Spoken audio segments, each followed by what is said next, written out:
Kali ini saya lihat masalah judi ini seharusnya Indonesia udah nggak punya istilah ini seperti kayak pintu belakang, pintu darurat.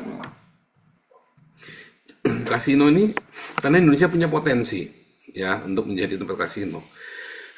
Kalau tempat-tempat seperti IKN, Bali, ya pokoknya tempat-tempat yang bukan Islam lah dijadikan pusat kasino ya. Bali, ya kan? Yang di Ambon, Raja Ampat. Saya rasa selesai itu kemiskinan di Indonesia bisa tertolong. Setidaknya Indonesia bisa makan, rakyat Indonesia itu bisa makan. Setidaknya ya.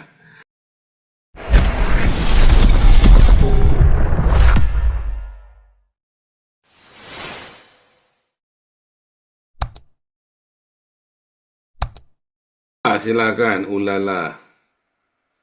Halo semuanya, Belum. dengar ya suaraku? Menarik itu, Pak Kampung Toba bagus. Dan cuma saya ingatkan, bukan hanya Komisi 11, ya, Komisi 9, Komisi 6 itu perlu juga ikut RDP gabungan. Itu mantap. Jadi dari Golkar itu memang sangat-sangat brilliant. Bagaimanapun, 303 itu adalah bagian daripada ekonomi. Kenapa aku katakan bagian ekonomi? Hitungannya tenaga kerja yang bekerja luar biasa, yang bergerak.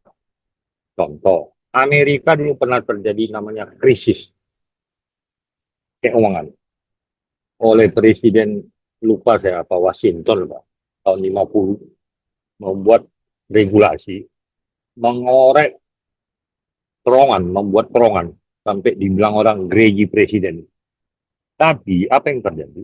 Tukang jahit, tukang warteg, tukang obat, maju pesat. Tukang sepatu, apalagi kan, tukang cukur, itu luar biasa. Tapi dibacain, sehingga kembali lagi sebagian ke negara pasti. Jadi si Abbas ini kadang-kadang bukan si Abbas lagi namanya. Dikatakan iblis, cocok juga itu. Itu yang menghancurkan negara. Kenapa? Stanley Ho di Makau tahun 62, Makau itu ekonominya amburadul. Gak ada ekonomi yang bagus. Ya bangunlah judi sana. Tahun 82, 62 sampai 82 itu bangkit yang namanya Stanley Ho. Itu Stanley itu dikatakan King Gambler. Jadi waktu dia meninggal tahun 2000, itu dipuji-puja itu macam dewa tuh Stanley Ho itu. Karena dia menciptakan ekonomi Makau. Kebetulan saya hobi membaca tentang Makau karena bapak saya itu asli dari Makau, bukan Tiongkok. Sorry ya. Artinya, negara Makau saja ekonominya hancur lebur, berhasil sukses karena ada 303. Maka sampai dikatakan saingan berat Las Vegas. Daripada ke Amerika ongkos mahal, mendingan ke Makau. Ya kan? Melorot kan konsumen daripada Las Vegas. Mendingan ke Makau. Kan jalan-jalan ke Tiongkok, Hong Kong, ya kan. Perahu aja udah sampai. Dekat lagi. Di mana-mana judi. Striptease, ya kan. Dalam, apa namanya. Pokoknya yang berbau duniawi, itu di Makau itu luar biasa. Jadi, hampir semua gudung itu pasti ada judi. Jadi kalau kita, negara kita nih, terlalu bodoh ngambil kebijakan yang melarang. Bang Ali itu maaf, kurang apa dia? Ya kan, benar yang dikatakan Om Bung Toba. Pembangunan Ancol, mungkin aja Gelora Bung Karno namanya apa ya, berhasil itu, ya idenya juga loh. Ya kan, salah satu. Sayang dia meninggal, mungkin kalau hidup, mungkin ya, oh sih dia sama si Abbas tuh. Kau Abbas, gara-gara kau Abbas setan kau, gara-gara kita. Karena bagaimanapun, utang negara kita ini bukan 8.000 triliun, bos. 20.000 triliun, bukan 8.000. Bayarnya aja 800 triliun kali bayar. Artinya apa? Kalau kita hitung-hitung dari segi ekonomi, apa yang mau diharapkan Republik? Kalau ompung LBP, ompung itu bicara makro, bukan mikro. Mikro ini udah berdarah-darah habis. Saya terus terang ya, maaf ya, saya bukan subjektif ya, bisa. Kami sering ngumpul di kantornya, di bawah kantornya si Aguan, di pasar Lini TPS yang modern itu. Ada restoran Cina, 8 orang saling ngumpul. Saya dihajar saya gara-gara karena orang sebagian maaf kelompok ya orang beragama Buddha selalu dijelek-jelekan Amerika. Padahal Amerika itu superpower. Saya dihantam tuh enam orang hantam saya sendiri. Yang satu yang membela saya karena 8 orang kasih rutin kita makan kongko-kongko. Ada restoran lah ya, ada karaoke-nya. Tapi makannya malam, siang bukan malam. Artinya ekonomi kita nih udah amburadul. Semua mengeluh, mengeluh dan mengeluh. Kalau kita survei di mana-mana, ekonomi kita nih maaf. Contoh, sebelum musibah negara kita tahun 2000 kan 19 di Wuhan. Jadi Iya, sampai iya. sekarang tuh ekonomi kita tuh parah itu. Mau aja Harta Gading yang dekat rumah saya itu. Nggak ada kembali seperti dulu lagi. Paling 70% aja. Nggak seperti 100%. Gimana itu? Malah di Harta Gading, toko mau tutup aja dilarang.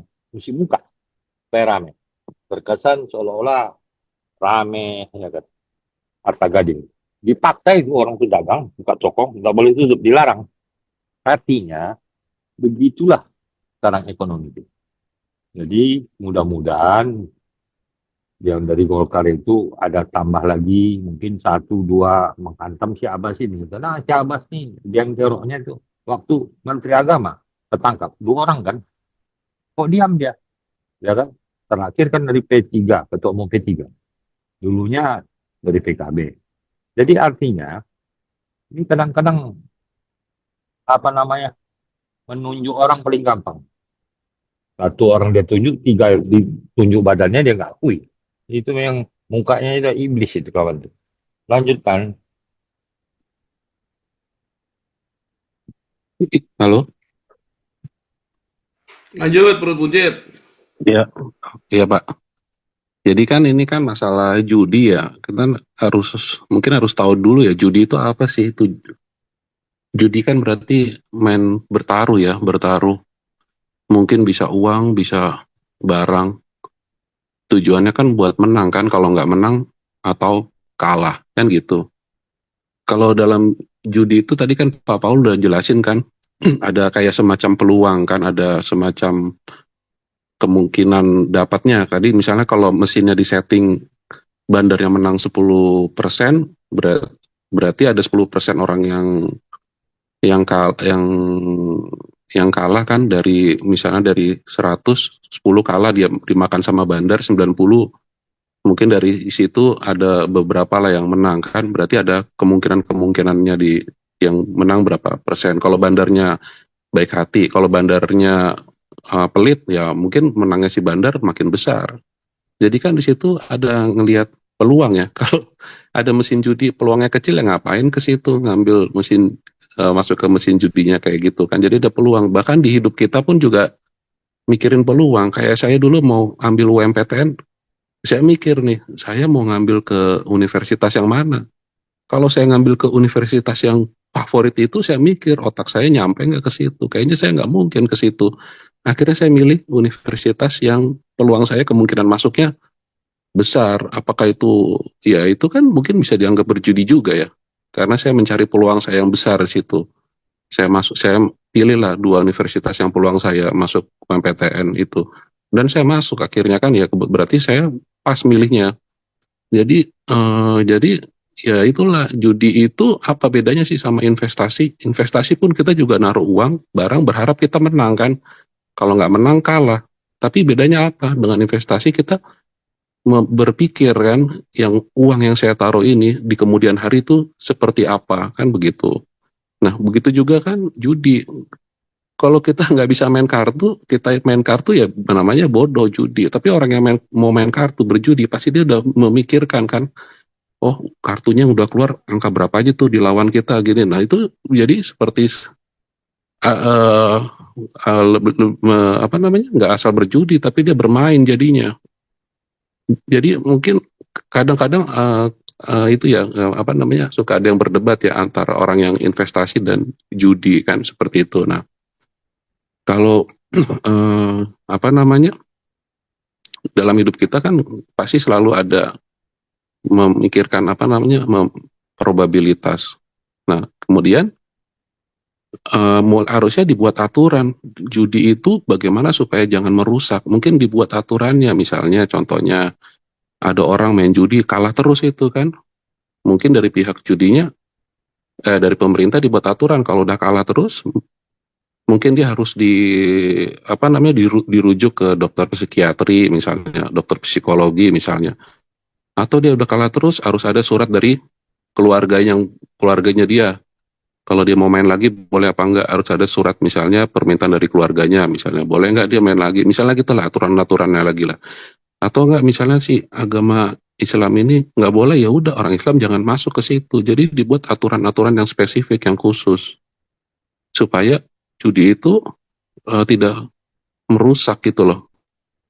Dulu saya kalau main kartu gitu ya, kalau nggak pakai uang itu nggak enak, tapi uangnya pun kecil, 100 rupiah, 200 rupiah.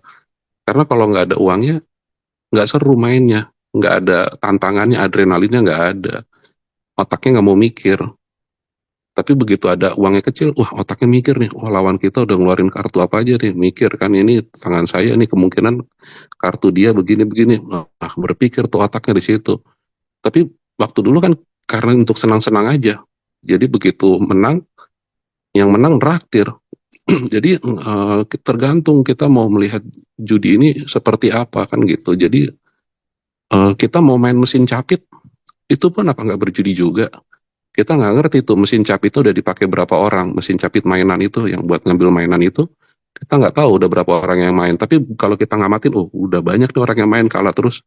Mungkin giliran saya masuk main menang kan, misalnya kan seperti itu. Terus juga kan daripada orang diem-diem ilegal, dibuat aturannya. Legal itu gimana sih ya? Legal itu berarti pemerintah kan bisa buat aturan undang-undang dan bisa ngambil pajak di situ. Jadi bisa jadi pemasukan. Jadi berpikirnya itu jangan terlalu sempit negara ini. Kalau udah dimasukin agama, nah inilah makanya waktu itu saya sempat dimarahin sama Pak Tobing kan. Kenapa sih si ketuhanan Maha-Esanya itu kenapa harus dimasukin dalam sila kan gitu. Saya dulu sempat ngomong gitu, dikeluarkan dari sila aja, dimasukin di kata pembukaan atau apa, tapi nggak usah disila lah gitu kan. Soalnya masalahnya ini mayoritas ini beranggapan bertuhan itu artinya beragama kan. Kan tadi kan perkataannya kan begitu. Sila kita ketuhanan manusia, ketuhanan yang Maha Esa. Kok bisa sih DPR-nya tidak? Ya harus memikirkan agama dong. Nah, ini kacau nih jadinya. Jadi agama siapa yang mau dipakai? Agama lu gitu kan. Memang yang orang lain harus ngikutin agama kamu apa? Itu susah lah itulah. Nanti hitung-hitungan apa nanti? Pakai voting, mayoritas. Nah, jadi susah kalau mayoritas kan berarti kalau sistemnya seperti ini bukan musyawarah, ya kacau. Yang mayoritas menekan yang minoritas, yang besar mengalahkan yang kecil. Harusnya mengayomi kan, harusnya ya seperti itu. Nah ini makanya negara ini makin rusak begitu masuk ideologinya si Arab ini, makin kacau. Jadi ya itulah, kalau ada orang main judi menang terus berarti dia namanya pinter kan. Dia otaknya jalan, oh main kartunya begini, dia udah ngerti sistem permainannya, bisa menang kok, dia kemungkinan menangnya besar, dia punya probabilitas besar, ya so what gitu loh. Berarti dia jago, kita bodoh. Kalau kita udah tahu kita bodoh ya jangan ikutan main di situ. Gitu kan. Ya jadi ya harus berpikir gitu, dan negara juga harusnya mulai berpikir cepat kan. Uangnya udah mulai kurang, investasi turun, spending government spending turun, ekspor saya nggak tahu nih, ekspor juga mungkin turun ya, kita kan negara impor, semuanya turun, terus jadinya bagaimana dong, ini negara tambah miskin. Tapi dibilang BPS bilang yang miskin sedikit, lucunya kan gitu. Tapi kenapa kok nggak ada banyak orang luar mau kerja di Indonesia kalau memang negara Indonesianya banyak orang kayanya? Kan nggak, justru kita pengen keluar dari negara ini karena di negara luar lebih kita bisa dapat lebih banyak.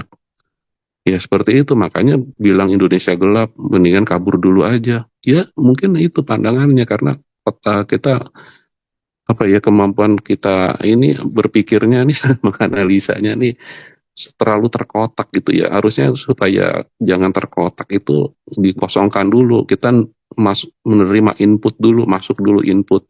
Baru kita milah-milah inputnya mana yang benar, inputnya benar, yang baru kita olah. Baru nanti outputnya apa, hasilnya bagaimana. Baru kita ya itu analisa, itu jangan dikit-dikit langsung wah ini haram nih, wah ini lah, waduh, ya kapan majunya negara ini? Jadi ya pantas IQ-nya makin tambah rendah. Itu Pak Paul, makasih. Lanjut. Oke, oke, oke. Pak Teddy mau masuk boleh ya, kapan saja ya. Yang sudah jadi co-host, yang mau masuk kapan saja boleh ya. Sudah, ini kita saatnya diskusi. Oh, Pak Teddy menjadi co-host. Ini belum ya. Tapi ini menarik sekali ya, saudara ya. Kali ini saya lihat masalah judi ini seharusnya Indonesia udah nggak punya istilah ini seperti kayak pintu belakang, pintu darurat. Kasino ini karena Indonesia punya potensi ya untuk menjadi tempat kasino. Kalau tempat-tempat seperti IKN, Bali, ya pokoknya tempat-tempat yang bukan Islam lah dijadikan pusat kasino ya, Bali, ya kan, yang di Ambon, Raja Ampat. Saya rasa selesai itu kemiskinan di Indonesia bisa tertolong. Setidaknya Indonesia bisa makan, rakyat Indonesia itu bisa makan, setidaknya bisa makan dengan bantuan ini ya, sebab tugas pemerintah adalah bagaimana cara ngasih makan rakyat kan, supaya rakyat itu kenyang. Mau dari zaman pemerintahan barbar, mau sampai pemerintahan yang beradab sama yang pemerintahan zaman rampok Muhammad, pokoknya pemerintah itu kudu ngasih makan rakyat, ya kan? Nah dengan uang kasino ini, uang dari kasino ini, maka setidaknya rakyat itu bisa makan. Ya kalau saya jadi Prabowo tak lakoni saudara. Kalau ada yang mau demo segala macam, tak tembak mati, saudara. Ya kan? Kamu itu gara-gara agama, kamu mau mengorbankan seluruh Indonesia, kan compong ini kan. Kalau saya berani demo-demo, soalnya zaman Prabowo, saya sih berharap junta militer ya. Nggak bisa kalau nggak junta militer. Kalau tidak darurat militer dan junta militer, nggak bisa, saudara. Ya, tidak akan bisa. Ini benar-benar udah jangan bilang demokrasi lagi lah. Indonesia itu demokrasi itu hanya untuk orang yang beradab seperti di Eropa ya. Kalau untuk orang-orang biadab kayak orang-orang Islam itu kamu nggak bisa pakai demokrasi. Tidak ada orang Islam yang bisa berdemokrasi ya. Jadi kalau di negara Islam jangan pakai, kalau banyak orang Islamnya jangan pakai demokrasi, pakai junta militer itu lebih baik ya. Nah, oke, ini tadi pemirsa mau bicara, boleh fokus ya, jangan kemana-mana, jangan singgung-singgung yang muter-muter yang karu-karuan, semuanya yang bicara diskusi maksimum 10 menit ya, silakan.